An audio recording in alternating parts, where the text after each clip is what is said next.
인도, 한국보다 심각한 학원 지옥. 왜 이렇게 됐을까요?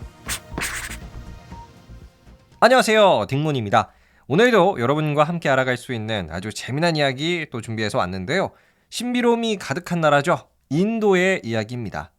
여러분, 인도가 우리나라보다도 교육열이 더 심하대요.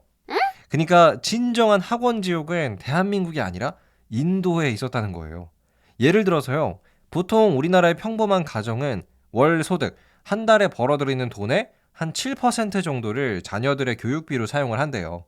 근데 인도는 11%, 우리나라보다도 한 4% 정도를 자녀들의 학원비에 더 많이 쓰고 있는 거죠.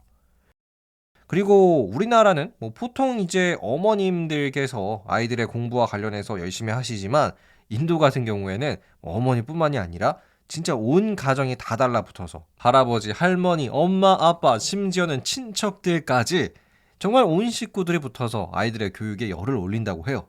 자, 그럼 인도가 이렇게까지 좋게 말하면 인재 양성에 힘을 쓰고 나쁘게 말하면 학원 지옥이 된 그 이유를 오늘 함께 알아가 볼까요? 그리고 인도의 뿌리 깊은 신분제도, 이 카스트 제도의 역사까지 들려드리도록 하겠습니다. 바로 시작할게요. 자, 여러분, 인도에는 이런 명언이 있습니다. 인도의 아버지와 어린 아들의 대화인데요. 아버지가 어린 아들에게 이렇게 말을 하죠. 아들아, 넌 무엇이든 할 수 있단다. 엔지니어와 의사 둘 중에서. 네, 지금 인도에서 가장 인기 있는 직업은 엔지니어와 의사입니다. 그래서 인도의 수많은 학생들이 모두 이 두 가지 직업이 되기 위해서 하루 14시간 이상씩도 공부를 하고 있어요. 물론 이런 엔지니어와 의사가 되고 싶어 하는 건 당연히 돈이겠죠. 실제로 엔지니어 같은 경우에는 인도에서 돈을 제일 많이 주는 직업이기도 해요.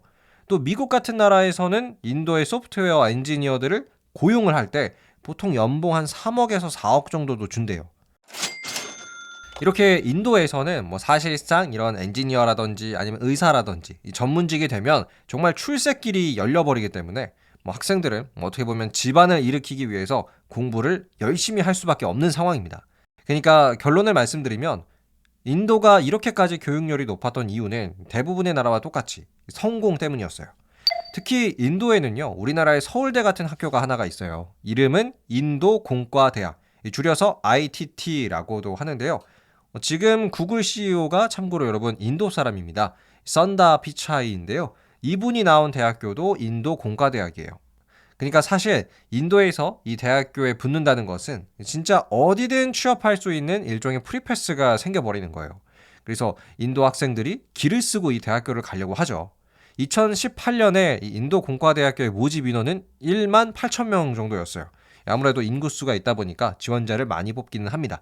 근데 1만 8천 명 이 합격 인원 중에서 지원한 사람이 무려 113만 명, 경쟁률은 100대 1이 넘어갑니다. 자, 이렇게 경쟁이 너무나도 치열하기 때문에 인도에서도 우리나라처럼 사교육, 즉 학원이 발달이 되어 있어요. 우리나라의 학원가를 대표하는 것은 노량진이나 아니면 대치동이죠. 근데 인도에서는 동네 이런 개념이 아니라 도시 전체가 하나의 학원가가 되기도 해요. 대표적으로 인도 북부의 코타라는 곳이 있죠. 코타는 인구 69만 명의 도시인데요. 이 중에서 거의 4분의 1, 16만 명이 이곳에 공부를 하러 온 입시생들이에요. 근데 문제는 좋은 대학교를 가기 위해서 코타 학원에 왔지만 그 실제 삶은 정말 힘들어요. 어린 학생들이 이런 걸 겪어야 한다는 것 자체가 굉장히 마음이 아픕니다. 예를 들어서 보통 코타에 공부하러 오는 학생들의 나이가 18세 미만이 많대요. 남녀노소. 하루에 14시간 공부하는 건 일상이고요. 잠은 어디서 자냐면 우리나라의 고시원보다도 좀 안 좋아 보이는 열악한 그런 환경에서 자요. 그리고 또 경쟁이 굉장히 치열하다 보니까 학원에서 친구를 사귀는 것도 꽤나 기피를 많이 한대요. 나의 공부법을 내 친구가 뺏어갈까봐 사실 말도 잘 안 하게 되고 진짜 공부만 하는 거죠. 그리고 또 잔인한 게 하나가 있는데요. 이런 코타 학원가에서는 정기적으로 수강생들을 대상으로 시험을 봐요. 근데 그 시험 성적을 대문짝만하게 인쇄를 해서 그 학생 얼굴이랑 해가지고 벽에다가 붙여놔요. 물론 1등한 사람들은 기분이 좋겠죠. 야, 내가 1등이다. 근데 사실 다 1등할 수는 없잖아요. 그래서 이런 성적을 공개하는 문화도 학생들에겐 정말 안 좋은 영향을 끼치고 있습니다. 결국 이런 인도의 높은 교육열과 과도한 경쟁은 학생들의 자살로 이어집니다. 2021년 인도 학생의 1만 3천 명, 이 정도 되는 숫자가 스스로 목숨을 끊었어요. 근데 문제는요, 그 수치가 2020년에 비해서 4.5% 빠르게 증가했다는 겁니다. 정말 문제죠. 아무리 성공이 중요해도 너무 지나친 경쟁을 사실 방치해서는 안 된다고 생각을 하는데요. 자, 그러면 이제 인도의 역사 이야기를 좀 해보죠. 보통 인도가 이렇게까지 교육열이 높아진 이유는 신분 상승의 욕구 혹은 출세라고 하잖아요.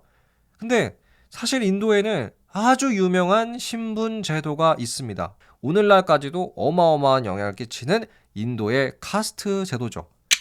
결론부터 말씀드리면 인도의 카스트 제도는 사람들을 더 쉽게 지배하기 위해서 만든 신분 제도입니다. 역사도 정말 오래됐어요. 한 3000년 전에 만들어진 정말 아주 오래된 신분제죠. 때는 기원전 1700년경에 오늘날 인도 땅에는 인더스 문명이라고 있었어요. 세계 4대 문명 중에 하나죠. 메소포타미아 문명, 이집트 문명, 황하 문명, 그리고 인더스 문명인데요. 그런데 기원전 1700년경에 인도 북쪽에서부터 새로운 민족이 인도를 공격해 왔습니다. 이 사람들이 아리아인들이었죠. 아리아인은 손쉽게 인도를 정복을 해요. 그리고 이 땅에 원래 살던 사람들, 즉 원주민들을 쉽게 지배하기 위해 신분 제도를 만들어냅니다. 그게 바로 카스트 제도예요. 카스트 제도는 크게 4가지 신분으로 구성이 되어 있는데요. 일단 가장 높은 신분이 브라만이고요. 이 브라만을 시작으로 해서 그 밑에는 크샤트리아, 그리고 바이샤, 그리고 가장 밑에 수드라가 있죠. 보통 브라만은 성직자들이고 크샤트리아는 전사, 이 바이샤는 농업과 상업에 종사하는 이 노동자들, 그리고 수드라는 최하층 노동자를 의미해요. 그래서 처음 이 카스트 제도가 만들어졌을 때 아리아족은 위에 3개, 이 브라만, 크샤트리아, 바이샤 이 3개를 했고요.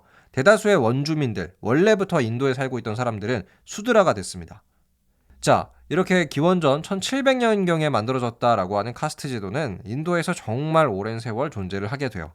1947년 인도가 정식 독립을 하면서 카스트 제도는 법적으로 폐지가 됐어요. 하지만 한 3000년 이상을 이제 인도 땅에 존재를 했었죠.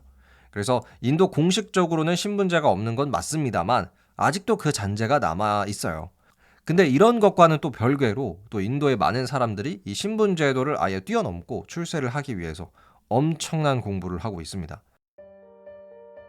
그런데 이런 교육열이 너무나도 높아지다 보니까 학생들에게는 좀 안 좋은 현실이죠. 학생들의 극단적 선택과도 같은 부작용이 지금 인도에서 슬슬 많이 나타나고 있습니다. 지금까지 인도의 교육열과 카스트 제도의 이야기였습니다. 끝! 네, 오늘은 여러분과 함께 닮은 듯 다른 인도의 교육열에 대한 이야기 들려드렸습니다. 우리나라도 사실 만만치 않게 교육에 대한 관심이 높죠. 근데 인도는 조금 더 높다는 게 사실 저는 가장 놀라웠어요. 물론 인도가 지금 전 세계적인 두각을 나타내고 있어서 이런 인도의 교육열이 문제가 없어 보이기도 해요. 예를 들어서 구글의 CEO도 인도 사람, 세계은행 총재도 인도 사람, 마이크로소프트 CEO도 인도 사람, 심지어는 스타벅스 CEO도 인도 사람이에요. 근데 이런 성과가 있다고 해서 마냥 인도 학생들한테 야, 이렇게 잘 될 수 있잖아. 넌 공부만 해. 라고 하는 게 과연 맞을까요? 여러분의 생각 댓글 남겨주시고요. 오늘 재미있으셨다면 팔로우와 하트 꼭 눌러주세요. 저는 더 재미나고 유익한 역사 이야기로 내일 다시 돌아오겠습니다. 감사합니다. 안녕히 계세요.